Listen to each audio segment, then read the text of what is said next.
Hello, everyone, and welcome back to the show. This is Reservations, and I'm Rain Wayland. And I'm Daniel Featherbottom. Any relation to Marion Featherbottom? Yep. Are you twins? She's my great aunt. That makes sense. I mean, with a name like Miriam, that definitely sounds like a great aunt name. Jesus. Christ. Aren't you proud that I remembered that one? Yeah. It's mainly because I really like that one. I really like Marion Featherbottom. It's a good one. Yeah, for sure. It is. Tis a good one. Jesus. Oh man. Off to a great start. Well, welcome back to the show, everyone. Before we get into the episode, I just have a couple things I would like to say. I have things to say as well. Cool. One is a recommendation. One is a thank you. So I'm going to start with the thank you. I just want to say thank you to everyone who tuned in to last week's episode. I'm looking at the YouTube channel. Got it up on my phone. That video has had 49 views since we dropped it. It has officially beat out our Talladega Nights episode. Damn it! Sorry, hon. It's just Twin Peaks, even though it has an average review of 2 minutes and 2 seconds. It's enough, you know. But you know what? I'll take it. Yeah, exactly. Which is interesting because I felt like we barely even scratched the surface of Twin Peaks in that episode. I mean, yeah. I had a coworker, a former coworker, message me on Facebook and was like, when that show came out, her and her brother kept a notebook and notes on Twin Peaks so they could figure out, okay, who's Bob? Leland's over here. What's going on with the Black Lodge? Where's the ring? What's Dale Cooper up to? And they would just keep copious amounts of notes. And I said, that's what it takes, you know? Yeah. Well, and I think what helps, and we didn't really talk about it in the episode, but I'll just add this little bullet point. With the ability of it streaming now, we have the ability to rewatch. That's true. If we get lost. But yeah, just want to say thank you to everyone who tuned in on the YouTube. Here, let me see the listens on the actual audio itself. What if it's a really depressing number and you have to say it out loud? It is, and so I'm not going to say it out loud. That's the benefit of having free will. It's 7. Oh man. Anyway. Yeah. Well, that's across everything. So people who've listened on Spotify, Apple Music, or Apple Podcasts, and wherever you get your pod combined. Amazing. 7. Wonderful. Thanks, Zach, for listening 7 times. Zach's like, hang on, I gotta make sure, I gotta fact check them real quick. He's he's streaming on his computer, on his phone, on his TV. He's like streaming everywhere all at the same time. Yeah, gotta help out my boys. Yeah, gotta get those numbers, those rookie numbers. Oh shit. Anyway, moving on to my recommendation. This actually is not a movie. This actually is an album. I don't know. I don't want to assume our audience listens to this artist, but I would hope anyone out there has heard of Andre 3000, who just dropped his first solo album in 17 years called New Blue Sun, and it's fucking awesome. Yeah, he's he's playing like jazz flute like Ron Burgundy. That's what I heard. Heard it's just woodwinds. Yeah, it is essentially just a woodwind album. Weird. There is no. Neither did I. But when I heard that it was 90 minutes long with only 8 tracks, I was like, sold. Let's do this. And it's great. I really enjoy it. I confided in one of my employees that I low-key love Outkast. Mm-hmm. And so anything that either Big Boy or Andre do, you can love Outkast out loud like the rest of us do. But as soon as I heard that Andre 3000 was coming back out with new music, I was like, well, I have to ingest. And what I love is that it was announced and then it came out 3 days later. Wow. Like, because I watched an interview that he did with I think it was Variety, and he was like, "Yeah, I didn't want to do any press for this album. I just wanted people to listen to the music." Hmm. And I was like, "Well, that's the benefit of being in one of the biggest hip hop duos of the early to mid 2000s. So you can do No, whatever I you think it's want." just he was in the movie Four Brothers, and I think that's really what sells it. You know what I mean?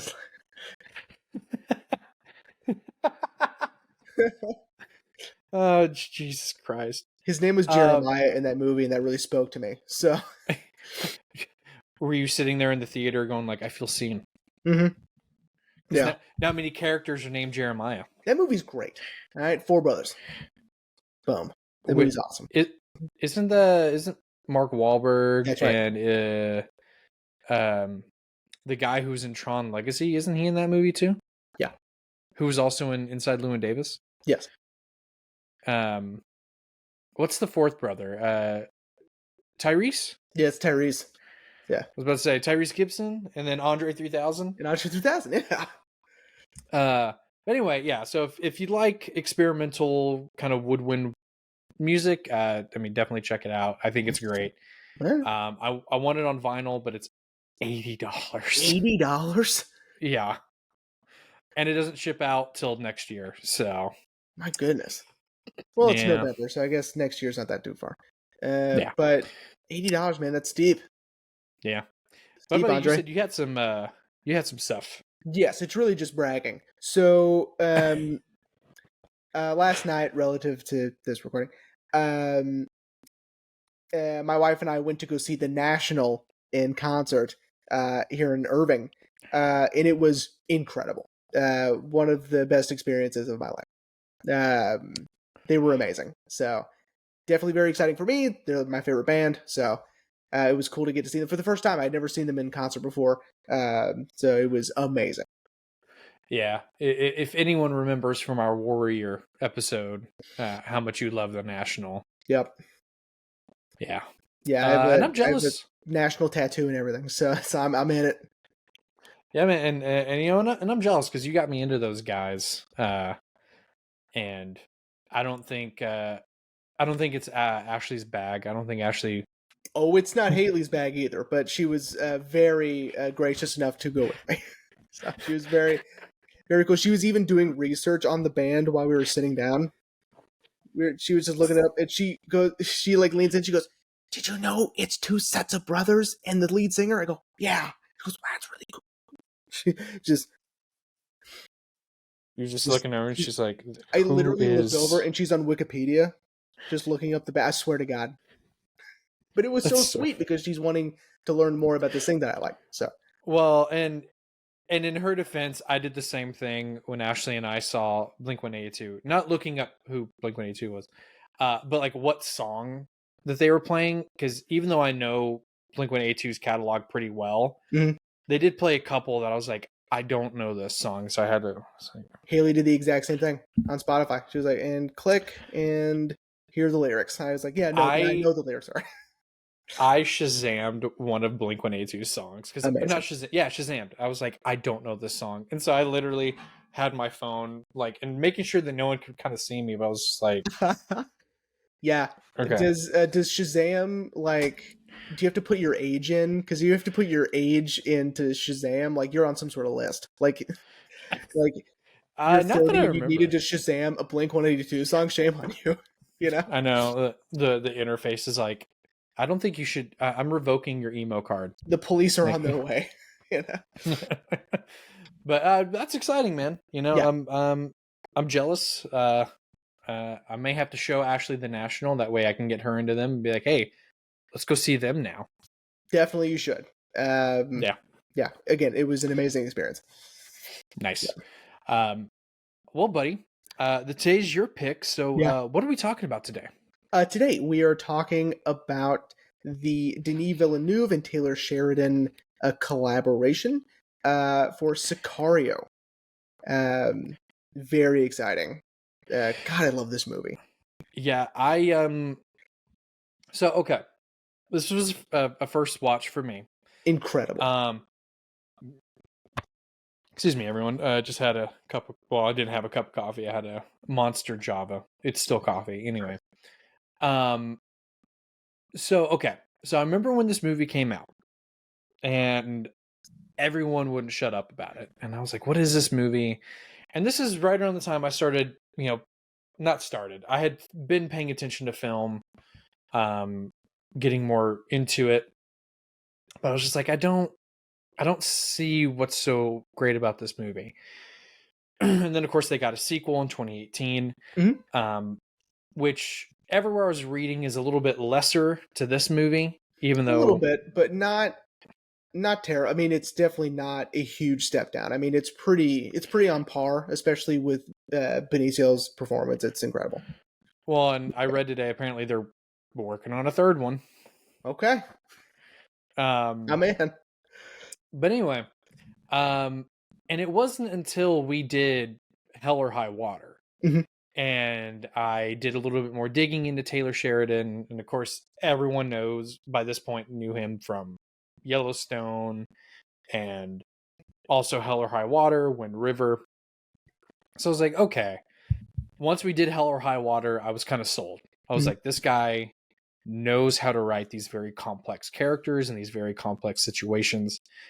Which, of course, doing that episode, it inspired me to start watching Yellowstone, which I haven't yet. I'm trying to work up the courage because I also, because Taylor is building this shared, and not shared universe, but he's expanding the lore of Mhm. Yellowstone with 1883 and 1923, I think. 1923. And so, of course, me being the chronological nerd that I am, I want to watch the prequels Hmm. that lead into the show. But anyway, Interesting. so when you told me that this was on the list, I was like, okay, awesome. I'm excited to see another Taylor Sheridan film. But what made me even more excited was the fact that Denis Villeneuve directed it, Yeah. which, of course, as you and I are big fans of his, shout out to our Prisoners episode. We went and saw Dune together. Yeah. The day will come that we will do Blade Runner 2049, but we have to do Blade Runner first before we can do 2049. So I was, yeah, Yeah. long-winded explanation to say, even though this was a first watch, I was very excited because I think the cast is on a whole other level. Emily Blunt, Josh Brolin, Benicio del Toro. It's just, it was not what I was expecting, and it made what I was expecting look like crap. Because what I was expecting, again, I wasn't expecting the movie to go the way it went. Mhm. And after it was over, I was like, yeah, that wasn't what I was expecting. And what I was expecting wasn't that. That was 10 times better. Yeah.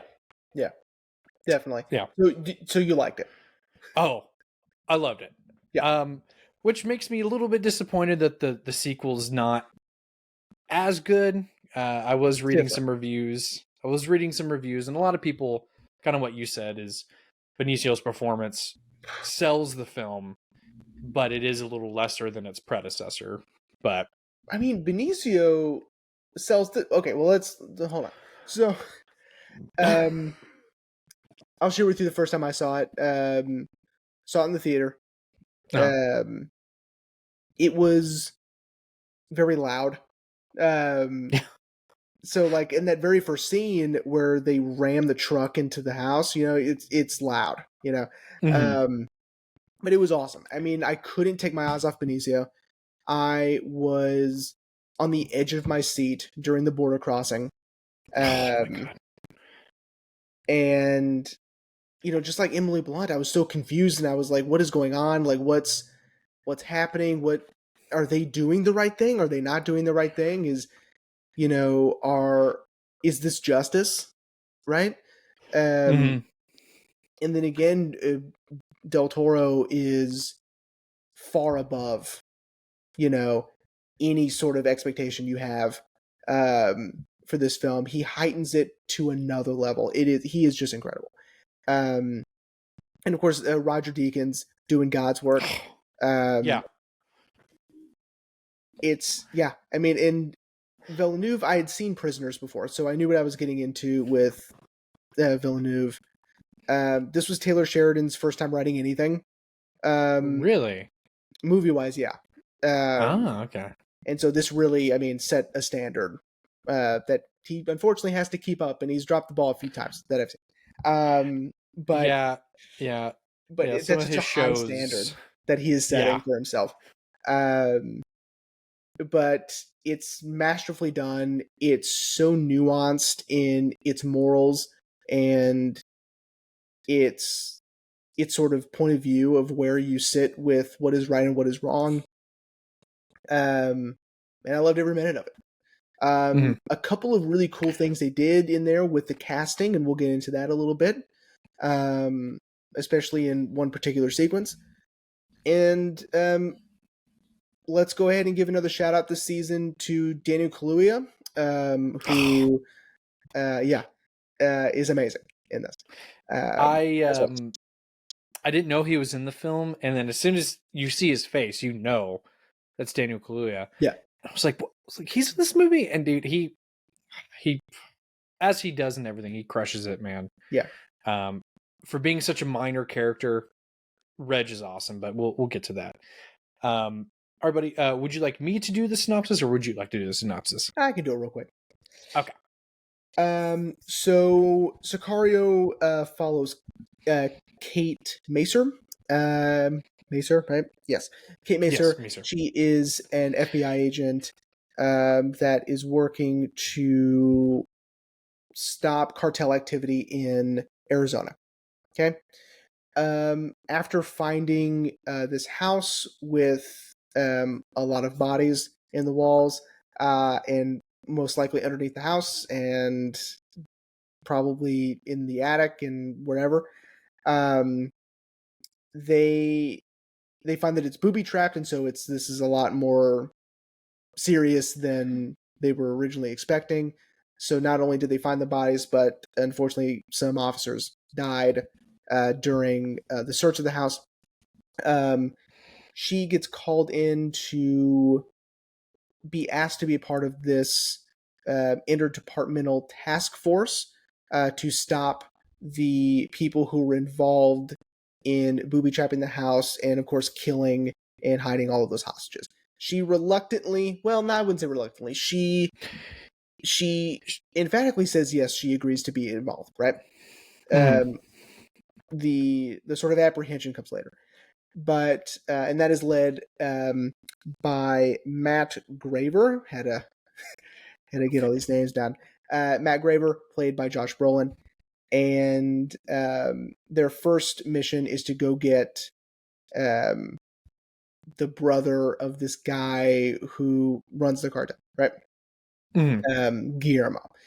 And so she again is, volunteered to be on this task force, so she goes with, and they end up going to Juarez, Mexico, um, on the El Paso border, um, which she did not sign up for.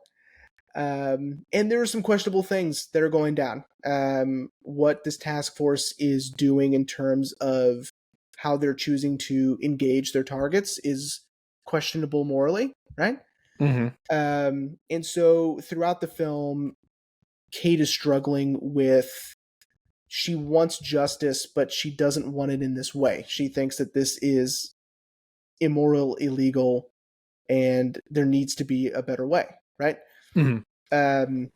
And of course, along with Matt Graver, we have Alejandro, played by Benicio del Toro, who is a very mysterious part of this task force. I'm not really quite sure where he falls and where he fits in and where he comes from, right?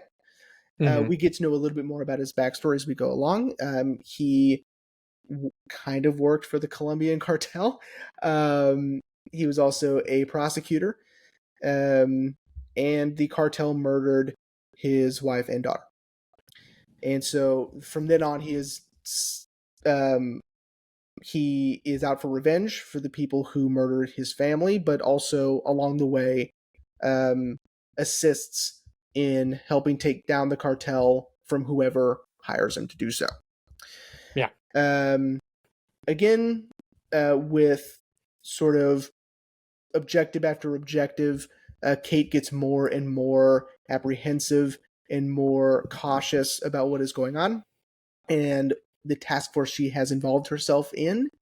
Um, to where at the very end of the film, when they find the tunnel, that really is not only to help aid in stopping this section of the cartel, but it is also to help Alejandro in finding the man responsible for killing his family. It's a Mm-hmm. little two birds, one stone scenario. She accidentally follows Alejandro to his section of the tunnel, and once she learns what is actually going on, or at least what is additionally going on, um, she threatens his mission. He stops her. Alejandro stops her. Um, he gets his revenge, and we can talk about that for hours. Yeah. And Kate is now broken down. She is less than when she started. She Mm-hmm. threatens to talk. They intimidate her into not doing so. Um, Alejandro visits her in her very sad apartment and threatens her, of course, to sign the documents stating that they did everything by the book. Reluctantly, she does so under duress. Yeah. Um, Alejandro walks off to do God knows what for God knows whom. Matt Graver continues to do things his way and how he feels things should be done. And unfortunately, crime and the cartels have not stopped even a little bit in Mexico, and that's Sicario. Um, Yeah. so okay, did you watch that video I sent you? Yes, I Okay, did. Well, to be honest, it's because I I slacked off and watched the movie today. okay, Uh, I I'm gonna be fully transparent. okay.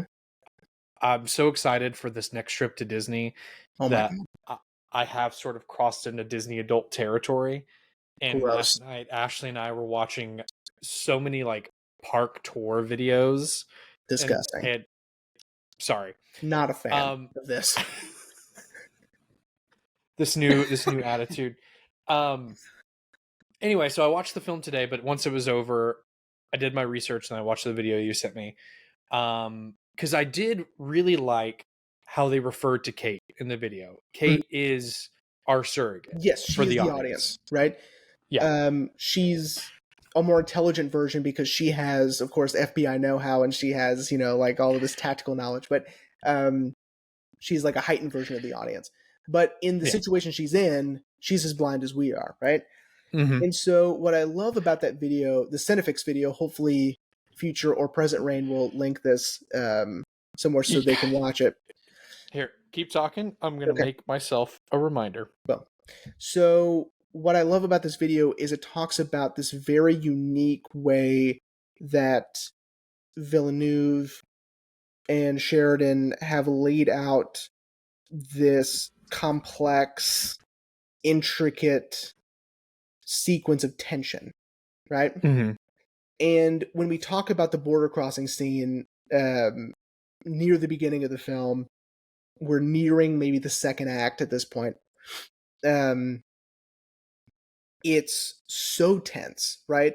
And I think, like the video states, that we're thinking that it's tense when they get stuck, right? But Mm-hmm. really, it's tense once they land in El Paso, right? Right. Because we're starting to get information and we're starting to get warnings about things that might happen, right? And precautions and plans just in case, right? Right. And logistics of what's going to go down. Here's what's possible. Here's what's going to happen if that possibility occurs, right? And Mm-hmm. so when we're in that meeting, we're getting a lot of information that they're saying so frankly, but really it's very scary, right? They're saying, watch out for the state police. If they're going to try anything, it's going to be at the border. You know, um, Mm-hmm. Thank God we have the federales there, but watch out for anybody else. Anyone who is not in that room is a potential shooter, right? And so we're getting all Mm-hmm. this information and we're taking it all in the way Kate is, and I think like Kate, we're sort of like not getting the full scope of what's about to go down, right? Mm-hmm. And so once we're in it, right? By the way, uh, quick shout out to Jeffrey Donovan, who most of you might know from the show Burn Notice. Yeah. But his character is awesome. Um, he is just he's so militaristic, right? Um, Yeah. and so tactical in the way he behaves. I love his character. And just the way him and Matt react and interact with one another, I love. Yeah. But so that's where our tension really begins, is there, and then we're building Mm-hmm. it where okay, now we're getting in the SUVs, and the SUVs it's very militaristic, very tactical in the way that they're driving and the way that they're going about the city, right? Mm-hmm. We're gonna go pick up Guillermo. That's pretty straightforward, right? But again, the way Cinefix, I love the way that they describe it, because what Villeneuve is doing is he's making these little moments filled with dread and Mm-hmm. with anxiety and with tension. Like, what is his character's name? Steve. When Steve starts rolling down his window, you're like, oh, you know, Yeah, dude. Oh my and god, just man. him just looking out the corner of his eye, right? Them communicating over the radio. Benicio looking around, right?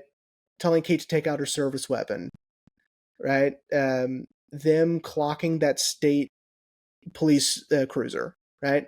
That's tracking their whereabouts. All of it. I mean, even just them panning over to the federales. Is like, are they going to do something? We were told just to Mm-hmm. look out for state police, but who knows, right? Yeah. Um, I do love even the hanging victims in the on the bridge, and him describing. I love that Steve mentions that they probably were innocent people that didn't do anything, you know, and the Mm-hmm. cartel just makes it look like they deserved it, when in reality they're just there to send a message to someone else, right? Right. Oh man, okay. So again, we're building and building and building, right, with these subtle, small moments that are cueing you to be on edge, alert, and just be ready for anything, right? And so Mm-hmm. once we are stuck at the border, it's go time, right? Now Yeah. we are the most vigilant we've ever been, right? We're looking at the cars around us, and we got two we got to look out for, right? And again, I can't sing the praises of Cinefix enough for breaking it down the way they do, by having this pattern of build up violence, and then we're done. Build up Mm-hmm. violence, done. Build up violence, done. But the third is a little different, right? So we have the two cars, right? Mm-hmm. Again, we're getting all of this information via the radio, being like, okay, they can't get out until the bad guys get out. And so now we are sitting with bated breath, waiting for those guys to get out of the car, right? Right. Once they do, it's on, right? And again, the violence and the break of the tension with the violence is only for just a few seconds, right? The Mm-hmm. the the buildup of the tension has been for 15 minutes, but Yeah. the payoff, or the final, like, you get to exhale because it's over. That's just a few seconds, right? Mm-hmm. And so they do that with both cars, and then we're done. But then once Kate sees the police officer in her rearview mirror, you know, now the violence has shifted, and now she's the one who the violence is being acted towards, right? And Mhm. so then we get that sequence of shots, and again, it's just brilliant, right? And I think the Yeah. video is right to where the movie doesn't live up to that again, but I don't think that that's necessarily a bad thing, because it does do the same thing again later on, but it's different because it's a different situation, right? This Yeah. is really to show the audience this is what we're dealing with, right? Mhm. And so now you can look out for it too. Yeah, I agree. I'm glad you brought that up because I was about to say, after the Cinefix video talks about that, I don't really necessarily agree with what they said later, but I'm glad you said it first because I don't agree with their point that the film gets bogged down in plot because again, I agree with what you said. This whole sequence, this shootout, one, yes, is to tell the audience this is what we're dealing with, but it's also to really muddy Kate's hands Mhm, in this moral gray area that we've already established she doesn't live in. mhm, And then as the film progresses, post the shootout, we see Kate slowly and more descend into this moral gray area. mhm. And so yeah, I agree with what you said that it's not a bad thing that the film doesn't live up to this because I feel like if the film didn't have this one really intense set piece, then the audience I don't think would understand the stakes of this world and Yeah. understand what these agents are trying to do. Mhm. Um, and man, God, it's so quick. Yeah. I was expecting a full blown, like they said in the Cinefix video, I was expecting a full blown out, like duck and cover, and like one Mhm. of the agents goes down, but no, it's quick, it's precise, bam, bam, bam, they're done. Yeah. And I was like, shit, Well, dude, again, like these guys are professional soldiers, and then these guys are just gangbangers, you know? yeah, So they're not gonna be as precise and as efficient as the soldiers are, you know? yeah. Um, but yeah, man, that that really had me on the edge of my seat, and And with good reason I and on purpose, right? yeah, It's but so good. yeah, yeah, but the thing I really loved was after they get back to the base with Guillermo, um, we get the real reason why uh Matt didn't want Daniel Kaluuya's character Reg because he was like, I knew he wasn't ready for this, Kate. Like you are. Mhm, Like there's a reason I picked you, and you're because we're already with that we're already seeing him kind of trying to convince her it's okay to bend your morals, mhm, especially as they talk about in the Cinefix video. um Matt essentially is fighting fire with fire, mhm. um because he sees no other way on Yeah. how to tackle this threat. We've tried, as we see later on, when Kate wants to build a legitimate case against this, you know that's not going to work. No. you know it may help them with this person, but it's not going to take down the whole operation. Right. And Matt is like, we have to do it their way. You know what it reminded me of? Hmm. um Shout out to our No Country for Old Men episode. um Josh it Brolin it, again. rem- it just rolling again because it made me realize that like this world, especially the how Taylor Sheridan is writing it and Denis is showing us, and Roger Deakins, of course. Of course.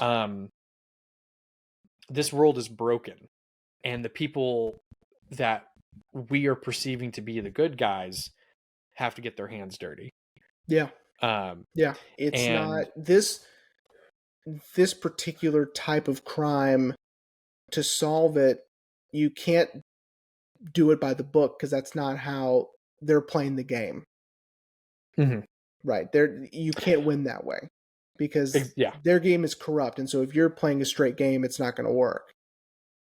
They both need to be Oh yeah. corrupt to be equal. Yeah. And I agree. I was watching some of the behind the scenes of the movie, and I love what Taylor said about the character of Kate. And he said the reason why he decided to make that character a woman was because he felt like a male character wouldn't stick to their morals. He was like, what we would perceive as weakness for sticking to your morals, a man would let go of that. Mhm. And we wouldn't have this really good I can't think of the word, crap. We wouldn't have this sort of back and forth between Matt and Kate Mhm. had the character of Kate been a male character. Yeah, I and agree. and I love how Taylor wrote Kate because of what he says is because it's not weakness. It's not weakness to stick to your morals. And he's Mhm. like, and that's what he wanted Kate to be, is sort of like this compass. Yeah. Being in black and white. But as the film progresses and working with Matt and Alejandro, yeah, she starts to lean more into the gray, and it's, yeah, I agree. I don't think it would have worked if Well, he had. and much like on our Whiplash episode, they even do that with her clothing. Mm-hmm. That she's got that bright blue shirt in the beginning of the film, and again, this stuff seems like it doesn't matter, but it doesn't. It's completely on purpose. That her shirts get grayer and grayer and grayer as the film goes on, and at the very end of the movie, it's completely gray, right? And Yeah.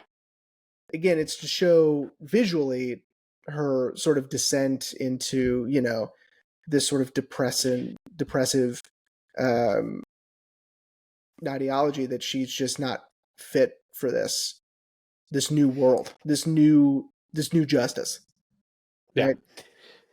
Yeah. And I think that the turning point for her was the attempted assassination on her life by John Bernthal. Okay, let's talk about John Bernthal because um, I think it is so impressive that they cast him, right? Uh-huh. So we go to the bar, right? Mm-hmm. Because hold on, because Reggie's a cowboy, right? And so Reggie, obviously, right? His Yeah. and so he takes Kate to a cowboy bar, right? And Also, I'd like to say, you knew, like, if you didn't know Taylor Sheridan wrote this, considering, as I just learned, it was his first film that he wrote, but like if you'd seen all his other stuff and then it was like, hey, like, I should watch this, it's him as soon as they go to that bar. I'm like, oh, yeah, of course. I Yeah. know. And we're at the bar, and I remember at the theater, I go, "Is that Shane from The Walking Dead back there?" I And again, on purpose, right? Because we're supposed to kind of clock him. And I think because of the general understanding that audiences are going to recognize him from The Walking Dead, Mm-hmm. um, casting him, you're already going to notice him, and you're already going to wonder what he's doing there. And so casting was genius. And this isn't the only time Taylor Sheridan's going to cast John Bernthal to surprise us. He does it again later in another film. It's Wind River, by the way. Ah. Um, And so I thought it was so brilliant that, when you think, it's kind of like you're sort of, at least I was sort of second guessing myself at first. I was like, it can't be because he's in the background, you know, like but then they keep panning to him and I go, oh, it is John Bernthal, you know? Yeah, Um, I I missed those shots, but when we started when he started getting more integrated into this like 10 minutes of the film, 10 mhm, 15 minutes of the film, I was like, something seems off here. Like, they wouldn't just have John Bernthal show up. mhm. Like, there's a reason for this. And again, that's on And purpose. I think they cast him because people are going to recognize him immediately, but I he's I not agree. so famous that it's going to take you out of it. I think it's sort of, he's that nice middle ground, Yeah. where you're going to It's notice him, the but it's not going to distract you. it's the I heard this in a joke for the Honest trailer for Glass Onion. Which, have you seen Glass Onion, by Yeah. the way? Before okay, good. It's the Knives Out trope. You Mhm. cast the most famous guy to be the killer. Yeah. So Knives Out, it was Chris Evans, and Glass Onion, it was Edward Norton.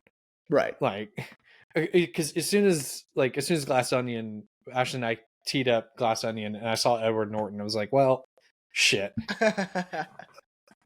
But no, I agree. I feel like if they had casted a bigger actor, or maybe a more well-known actor Mhm. to play Ted, I think one, it definitely would have stood out more to the audience. Like, oh, okay, this guy, like, I'm trying to think of who could do that. Maybe, I don't know. That's just the first name that popped in my head, but like Matthew McConaughey. Sure. Like, I mean, I'm not saying that Matthew McConaughey could have done it, but I'm just saying, if they had used someone of his caliber, I Yeah, someone like think, uber famous. Yeah. yeah, I think that would have cued into the audio. I think that would have taken us out of the scene. That would have cued into us faster that something's wrong here. Mhm. Um, and I think we would have immediately known, like, okay, he's either a bad guy, or B, they just needed a gratuitous cameo.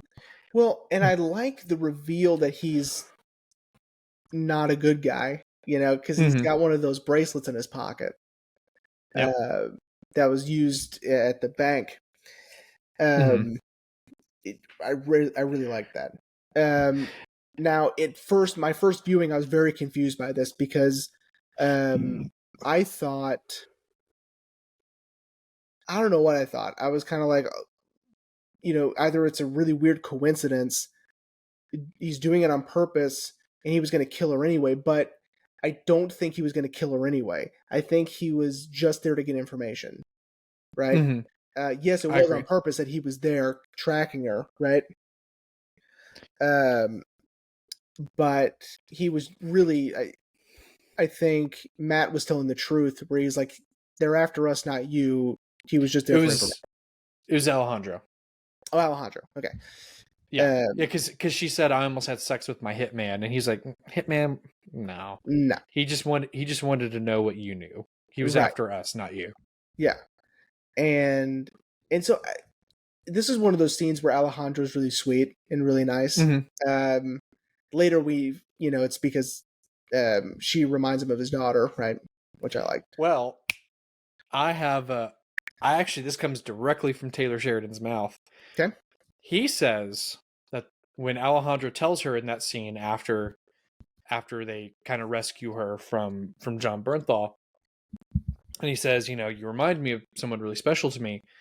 Taylor Sheridan is attributing it to Alejandro's innocence. I see. That it's not his wife, it's not his daughter, it's Mm. how idealistic he was once. Mm. And That's that's what interesting. reminds him. And he essentially sees, like, yeah, how he used to be before he went down this path, and almost kind of doesn't want the same thing for her, which kind of comes back at the end of the film when he says, you should move to a small city. There are Yeah. wolves here, and you aren't a wolf. Yeah. I like that. I like that a lot actually, because um, it's implied with the way Alejandro is being used in in these objectives, in these scenarios, where like with Guillermo, right? Mm-hmm. Guillermo's in that room. Matt doesn't touch Guillermo. Okay. Mm-hmm. Um, Matt's waiting for Alejandro. Um, because they're using Alejandro for the intimidation and for the violence, right? Mm-hmm. Matt can and will get his hands dirty, but if he doesn't have to, he's going to make Alejandro do it, right? I agree. And especially since Alejandro knows these people personally too, right? Yeah. That also helps, but it does make him seem more like a wild animal that Mm-hmm. they have trained just for them, you know? Um, Well, sidebar, and it's funny you say that because I was kind of curious, so I watched the trailer for Sicario Day of Soldado, and in the trailer he says we're letting you off, and he's mhm, like, how much freedom do I have? And Matt goes, all of it. yeah, So I like that you're attributing Alejandro as sort of like a trained animal that they can use whenever. yeah, and that's how it feels when he's like in that interrogation um, scene, which the way that interrogation scene is shot, I am in love with because you don't know what that water's for. Yeah. And that push in on the drain in the floor um, while Guillermo is screaming, you're sort of waiting for blood to trickle down to the drain, right? Because I don't think at first you're thinking maybe it's waterboarding, but Yeah. then again, if you think about it again, it's just for cleanup, you know. Mm-hmm. Um, Yeah. and so I just love the ambiguity of him carrying that jug of water because you don't know what it's going to be used for. Yeah. And Well, he's just so scary. yeah. Alejandro's terrifying. Well, and man, I'm glad you're bringing up that because once again, dude, shout out to Roger Deakins, Mhm. bro. He's God, he's so good, man. Yeah, I highly recommend everyone go check out his Criterion in the Closet episode because it's how he talks about the films he picks out is so interesting. he's an interesting guy, you know. Yeah. Well, and we should also point out that he's knighted, so he's Sir Roger Deakins. Sir Roger Deakins. Apologies. Yeah. Um, He's like our number one fan. there's He's tough. there's a shot that we can just, since we're talking about him, let's get out of the way now. The shot that I think defines, like, if you want to say what's the best shot of the movie, okay, Mm-hmm. it's when they're about to go into the tunnel and it's sunset, sun's almost down, and the way it's both Villeneuve and Deakins. So Deakins has lit it perfectly, where Mm-hmm. as soon as they dip under the horizon, they're They're gone. gone. Yep. But the way Denis holds after they're all gone, right, Mm-hmm. is pure genius. Just Yeah. showing that they are now just ghosts to these people. That they are, they have the advantage. Yeah. Uh, 100%. and it's I can't get over it. I mean, it's brilliant. It's almost as good as the assassination of Jesse James train sequence.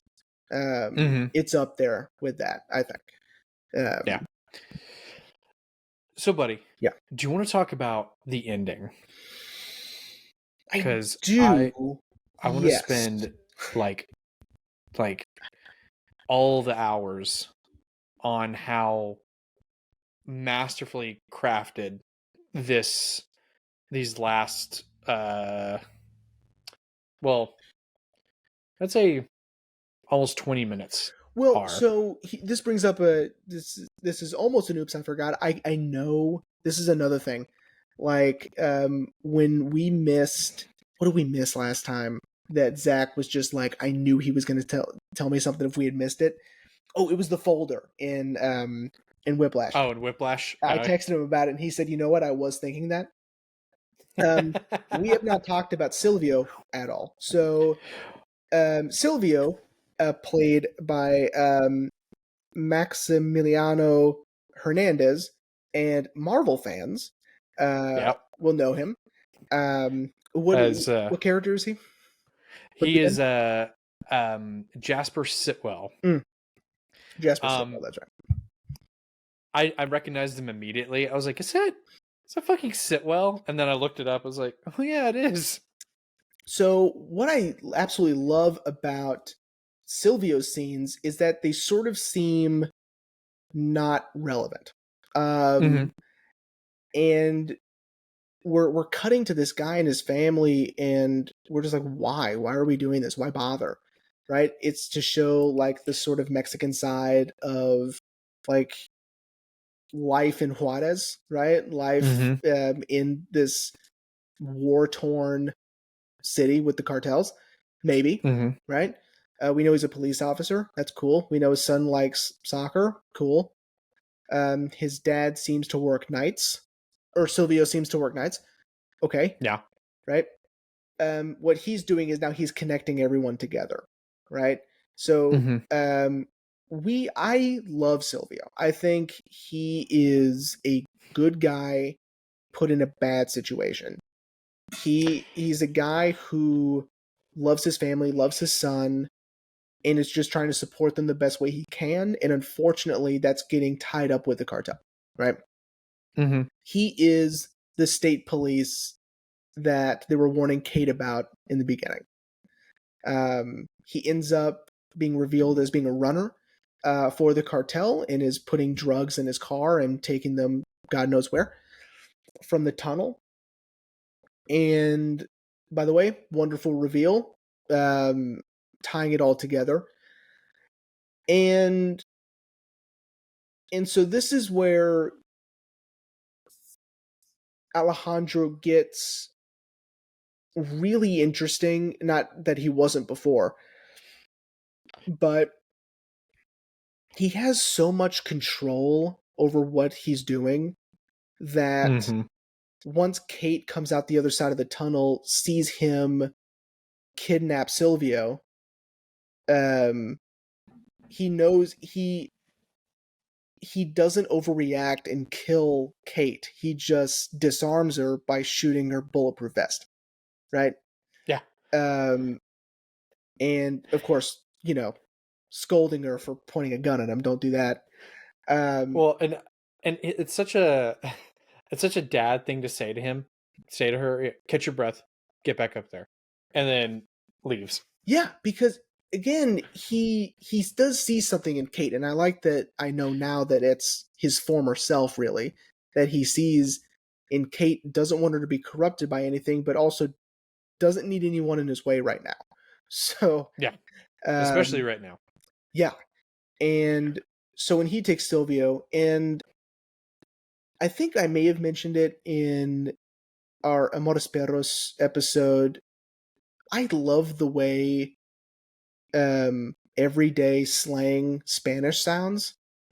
Like to Mm-hmm. my ear, I like the way it sounds. So this is a great sequence for me because the him talking to Silvio, and Silvio, especially when they pull that guy over, um, is repeating what Alejandro is saying, but in slang, basically, which I like. That's just a little thing that I gravitate to, I guess.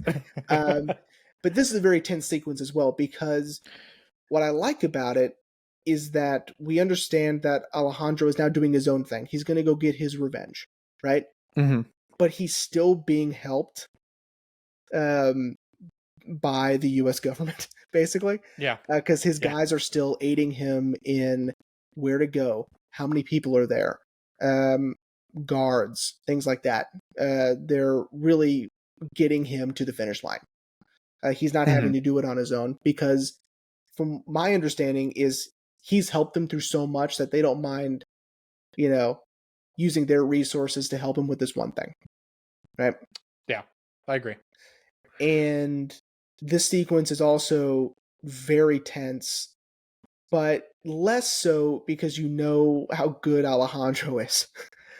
Yeah. So um, by the time he gets to the house, and it's a subtle thing, but when over the radio they're like, there's six bodies in the house.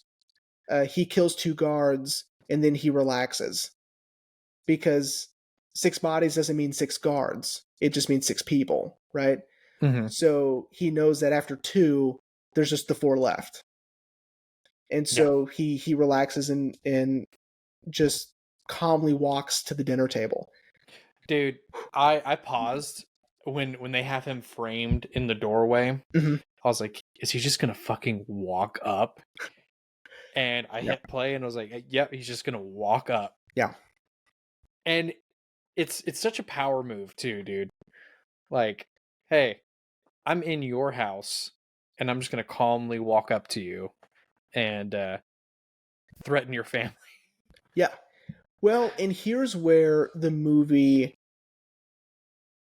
is this sort of, I don't know how to phrase it, but I like that Sheridan wasn't afraid to just go the whole way, right? Mm-hmm. Because like we've been saying, it's a different game, right?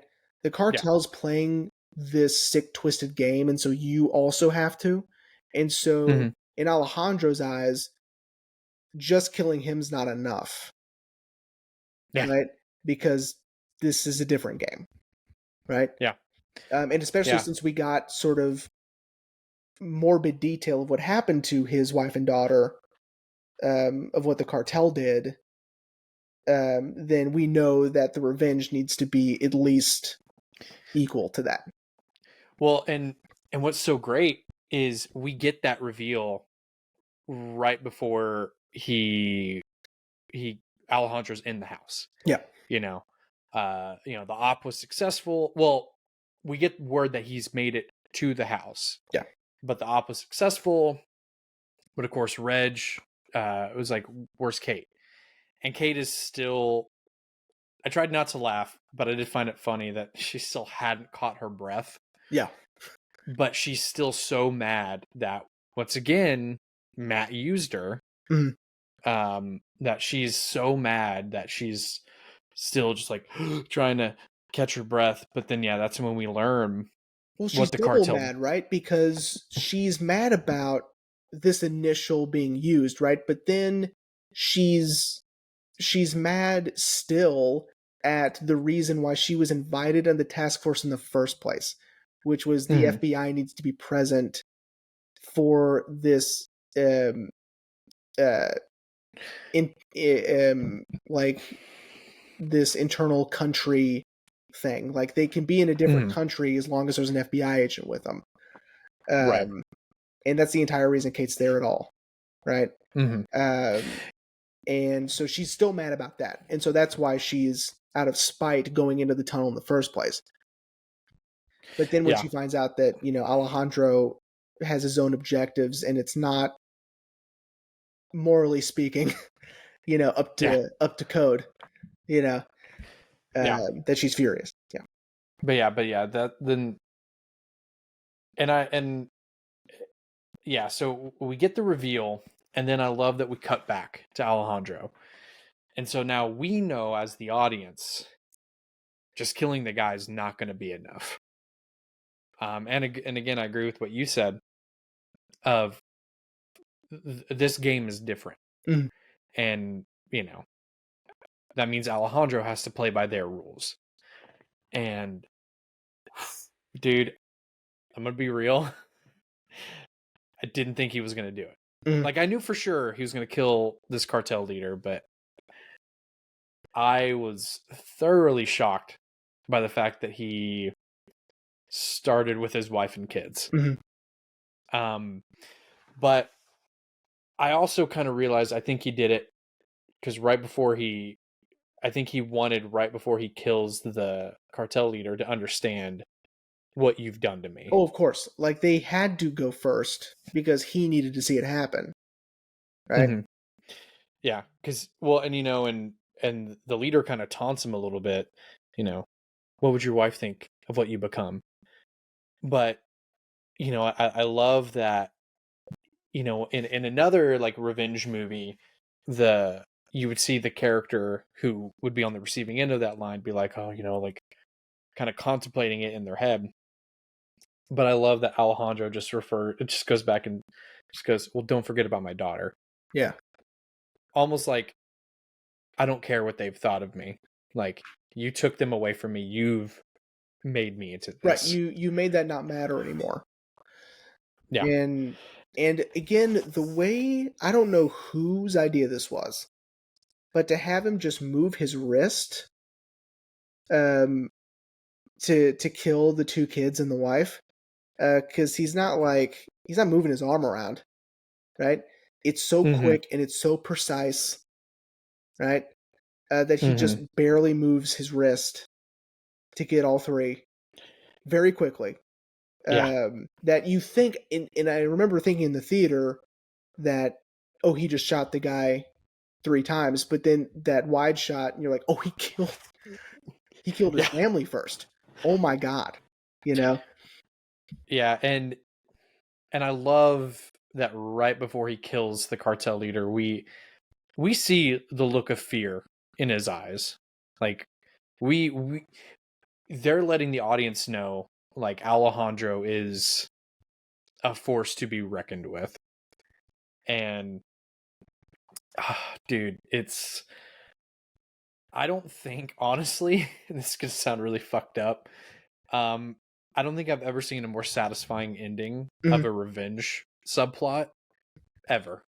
Like, again, like I said, I know it's kind of morbid and kind of fucked up, but it's No, I mean, I agree with you. Um, it wasn't expected for sure. I yeah. wasn't expecting it. I wasn't expecting to see it either. Because again, there's this general understanding in film that kids are safe. Um, And eh, Taylor Sheridan was like, nah. nope, no, they're not. Not in this game. Not in the world of the cartel. No one is safe. Mm-hmm. Yeah.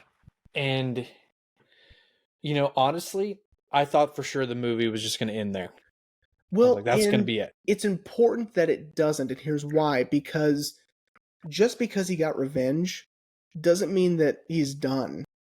Alejandro No. is in this now forever. And Yeah. so when he goes to see Kate, when to threaten her and to, intimidate her into signing this stuff, while still being as polite as he can. Dude, yeah. That was I was like and I think that's what made it all the more intimidating. That he wasn't being aggressive, he wasn't being you're gonna fucking sign this or else. He was laying out the facts to her. Like, if you don't sign this, you're committing suicide. Yeah. So And you're gonna sign this. it's her gun, number one, so he knows that all he has to do is pull the trigger, stage it a little, and she's just committed suicide, right? Mm-hmm. Um, and taking the gun apart too when he left. This guy's a genius.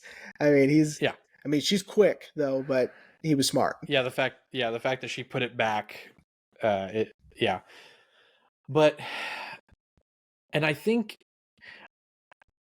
I really love this scene too, because I think it was Denis and Taylor's way of showing this whole thing has broken Kate. Mm-hmm. Yeah. The justice system that she definitely believed in at the beginning of the movie has now gone. Yeah. Um, and I don't think, as what we definitely discussed within our No Country for Old Men episode, this world is not for her. Yeah. And I think that's why Alejandro leaves her with that bit of advice, like, you need to move to a small town. This Yeah. this town is full of wolves, and you are not a wolf. You can't do this. Because I think one, as we were talking about, he still sees what he used to be in her, Mm-hmm. and if she doesn't get out of Arizona, she will become like him. So I think in his own little way, he's trying to save her. Yeah. Um, but also I think because he recognized, in my head canon, she probably quits the FBI after this. Honestly, Yeah, there's a reason she's not in the second one. yeah. And yeah, but even with all that, and with Alejandro, walking off into the distance to keep doing what he's doing, Mm-hmm. for whomever hires him to do so, then we get the absolute gut punch, the real devastating ending, um, which is Silvio's son in his soccer game. Uh, when they're playing soccer, they have to stop for a second because of the gunfire in the area. Mm-hmm. And then once everything settles down, they start playing again.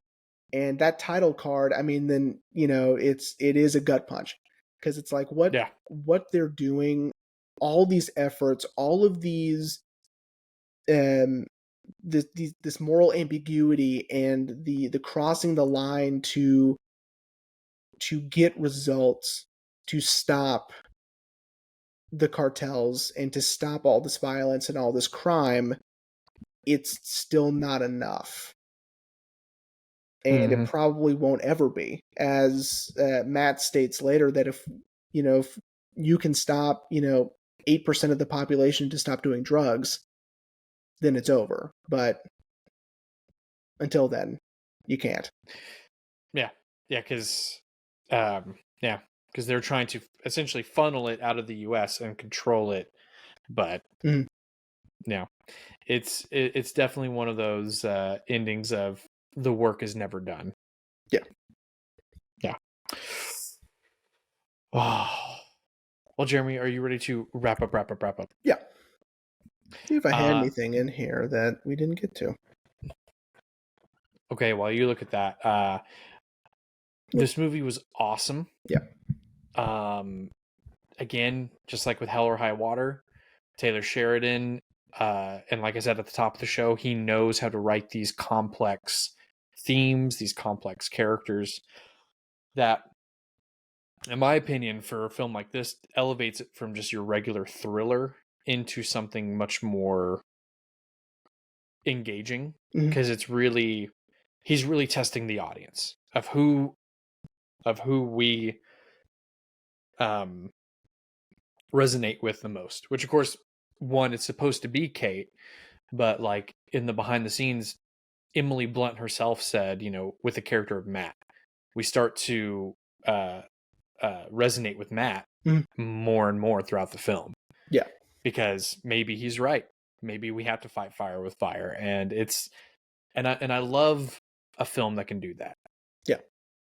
Definitely. I mean, this is a film full of different moral standards, and you kind of get to choose which one you like the most, which one fits best with how you see how things should be taken care of, and whether or not it's right. I mean, that's sort of up to you. The film definitely isn't going to tell you which one is right, Mm-hmm.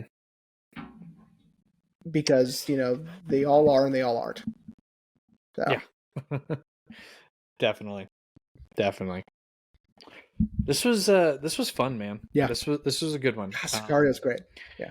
Yeah, man. I think Taylor Sheridan, again, he's such a fantastic writer. Now I have to say Wind River. I will. You should. I will say, here's the oops I forgot. Okay. The aerial shots in this film make the landscape seem like a different planet.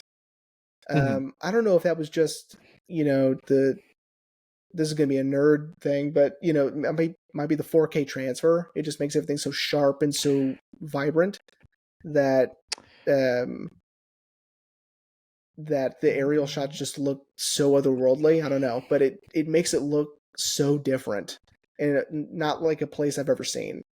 And that's probably on purpose. I think Denis Villeneuve is like the master of aerial shots. I think 100%. they're always so good. I mean, you look forward to it. I think whenever you watch one of his films. Yeah. But I don't know if you felt the same way. But Yeah, no, especially in the op leading up to the tunnel. mhm. Like, especially when we got to night vision, I'm like, what are we looking at here? I did like that Alejandro's was different. Yeah. He had different night vision than everyone else. Yeah. My quick little oops I forgot is learning that they recreated the El Paso Juarez border because they couldn't not legally, they couldn't it wouldn't be good for time. Yeah, it wasn't fit. Yeah, if they actually went to that specific one, shut it down so they could film. So the fact that they recreated it is mind-blowing. I know. Yeah. But anyway, so Jeremy, are you ready to know what we're going to talk about next week? Yeah, lay it on me. So like I mentioned off mic, I'm deciding to go with a movie that I haven't seen yet because I don't want to save those for the tail end of the season. I wanted to kind of mix it up a little bit. So next week, I'm really excited to talk about this movie. Just because I've seen scenes from it and I love the cast. So next week, we are discussing the 2013 drama film, The Place Beyond the Pines. Okay. Very cool. Very cool. Ryan Gosling is so hot right now. Hot always, I say. Yeah. But of course we got Bradley Cooper in it. We got Eva Mendes. We got Ray Liotta. You are gonna be, I'll tell you this. It's gonna be very unexpected. Okay. The film you think like in it a good is way? Is not the film it is. Okay. So essentially I'm doing what Sicario did to me to myself. Kind of, yeah, because what you think the movie is, you're going to be surprised at what the movie ends up being.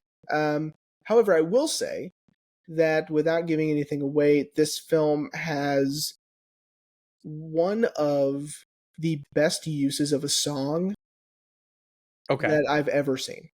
And we'll talk about that when it gets there. Zach already knows what song I'm talking about, I think, and at what point of the film. But and just a quick shout out, Ben Mendelsohn is in the film. Oh, dude, and he is incredible. So, that's I love Ben Mendelsohn so much. I did feel like Marvel did him just a little dirty for Secret Invasion. But I have, and this is how we'll close out the show. I have some A24 coffee cups, which have the movie title on one side, and then you turn around, it has the release date on the other. Mm-hmm. And I have the one they did with Ryan Reynolds and Ben Mendelsohn, Mississippi Grind. Oh, yeah. And that's my favorite one, just because I love both of those actors, and I love that title, Mississippi Grind. So that's the one I always go to, even though I do have The Last Black Man of San Francisco as well. Ooh, nice. So, but Mississippi Grind is my favorite. That's a movie on my watch list. It's been on my watch list for a while, so I need to see that. Same. Especially considering one of those actors will probably not have a career much longer. So, we'll see, won't we? Yeah. Well, everyone, we hoped you enjoyed this episode of Sicario, and we will see you next week for The Place Beyond the Pines.